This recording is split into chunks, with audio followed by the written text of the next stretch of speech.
প্রিয় দর্শক, জানিয়ে দেব আমাদের হাতে থাকা সর্বশেষ আপডেট আন্তর্জাতিক বাংলা খবর। চ্যানেলটি সাবস্ক্রাইব করে আমাদের সাথেই থাকুন।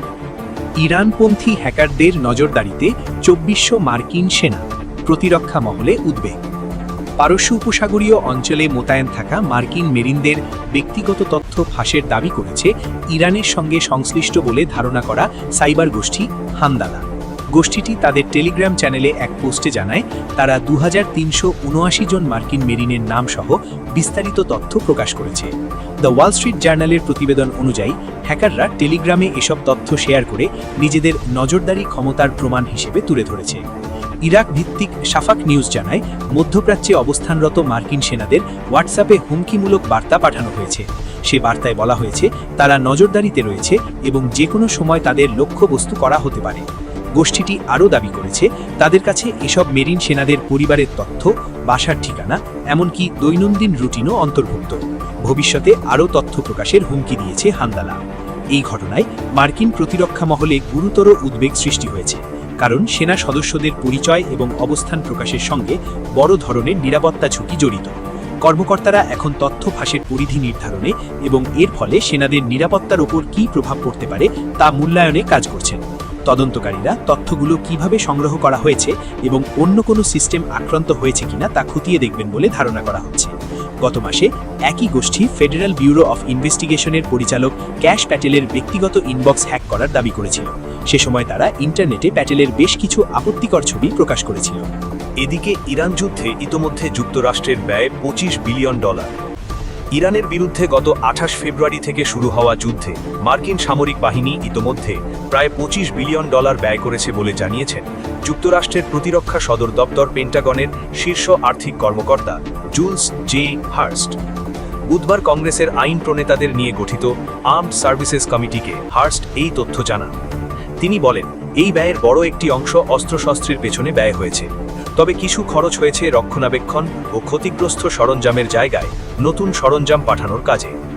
যুদ্ধের সুনির্দিষ্ট ব্যয় কত তা নিয়ে আইন প্রণেতাদের মধ্যে ধোঁয়াশা ছিল। কংগ্রেস যখন ২০২৭ অর্থ বছরের জন্য প্রেসিডেন্ট ডোনাল্ড ট্রাম্পের $১.৫ ট্রিলিয়ন প্রতিরক্ষা বাজেট প্রস্তাব নিয়ে পর্যালোচনা করছে, তখন এটি ক্রমশ একটি রাজনৈতিক ইস্যুতে পরিণত হয়েছে।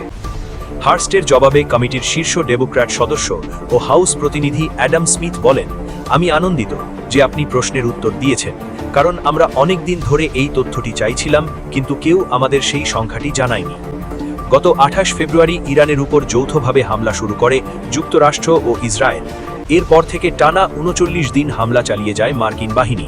অবশেষে ৮ এপ্রিল থেকে সাময়িক যুদ্ধবিরতিতে সম্মত হয় যুক্তরাষ্ট্র ও ইরান, তবে এখনও নৌ অবরোধ অব্যাহত রেখেছে মার্কিন বাহিনী।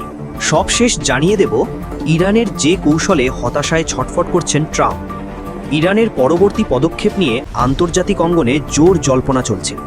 শান্তি প্রস্তাব নিয়ে তেহরানের বিলম্ব প্রতিক্রিয়ায় মার্কিন প্রেসিডেন্ট ডোনাল্ড ট্রাম্পের হতাশা প্রকাশ্যে চলে এসেছে। মনে হচ্ছে তিনি ধৈর্য হারিয়ে ফেলছেন। কূটনৈতিক সূত্রগুলোর বরাতে জানা গেছে পাকিস্তানের মধ্যস্থতায় নতুন একটি শান্তি প্রস্তাব প্রস্তুত করছে ইরান। এর আগে যুক্তরাষ্ট্র আগের প্রস্তাবটি প্রত্যাখ্যান করে। সংশ্লিষ্ট সূত্রগুলোর ধারণা, ইরান শুক্রবারের মধ্যে নতুন প্রস্তাব দিতে পারে। তবে এই বিলম্ব ইঙ্গিত দিচ্ছে ইরানের সর্বোচ্চ নেতা মুজতবা খামেনির সঙ্গে যোগাযোগ স্থাপনেই জটিলতা তৈরি হয়েছে। পাকিস্তানের প্রধানমন্ত্রী শেহবাজ শরীফ জানিয়েছেন, গত সপ্তাহান্তে ইসলামাবাদে আলোচনায় অংশ নেওয়া ইরানের পররাষ্ট্রমন্ত্রী তাকে আশ্বস্ত করেছেন যে শীঘ্রই একটি জবাব দেওয়া হবে। যদিও নির্দিষ্ট কোনো সময়সীমা উল্লেখ করা হয়নি, তবে প্রকাশ্যে এমন মন্তব্য কূটনৈতিক চাপ হিসাবে দেখা হচ্ছে। হোয়াইট হাউসের ধৈর্য কমে আসার ইঙ্গিত মিলেছে ট্রাম্পের সাম্প্রতিক মন্তব্যে। তিনি সামাজিক মাধ্যমে ইরানকে সতর্ক করে বলেন, দ্রুত তাদের বুদ্ধি ফেরাতে হবে। যদিও এর আগের দিন তিনি কিছুটা নমনীয় সুরে বলেছিলেন, ইরান তাদের নেতৃত্ব পরিস্থিতি সামলে দিতে পারবে বলে তিনি বিশ্বাস করেন। যুক্তরাষ্ট্রের পররাষ্ট্রমন্ত্রী মার্কো রুবিও ইরানের নেতৃত্ব নিয়ে প্রশ্ন তুলেছেন। তিনি বলেন, দেশটির শীর্ষ কর্মকর্তারা আদৌ সর্বোচ্চ নেতার কাছে পৌঁছাতে পারছেন কিনা তা নিয়েও সন্দেহ রয়েছে। বিশ্লেষকদের মতে সিদ্ধান্তে এই বিলম্বের পেছনে দুটি সম্ভাবনা রয়েছে। প্রথমত, নিরাপত্তাজনিত কারণে সর্বোচ্চ নেতা গোপনে অবস্থান করায় সিদ্ধান্ত প্রক্রিয়া ধীর হয়ে গেছে। দ্বিতীয়ত, কট্টরপন্থীরা ইচ্ছাকৃতভাবে সময় ক্ষেপণ করে যুক্তরাষ্ট্রের ওপর চাপ সৃষ্টি করতে চাইছে।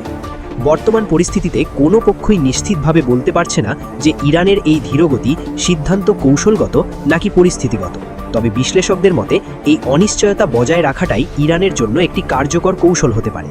সব মিলিয়ে তেহরানের সিদ্ধান্তে দেরি যত বাড়ছে, ততই আন্তর্জাতিক চাপ ও জল্পনাও বাড়ছে, যা চলমান কূটনৈতিক প্রক্রিয়াকে আরও জটিল করে তুলছে।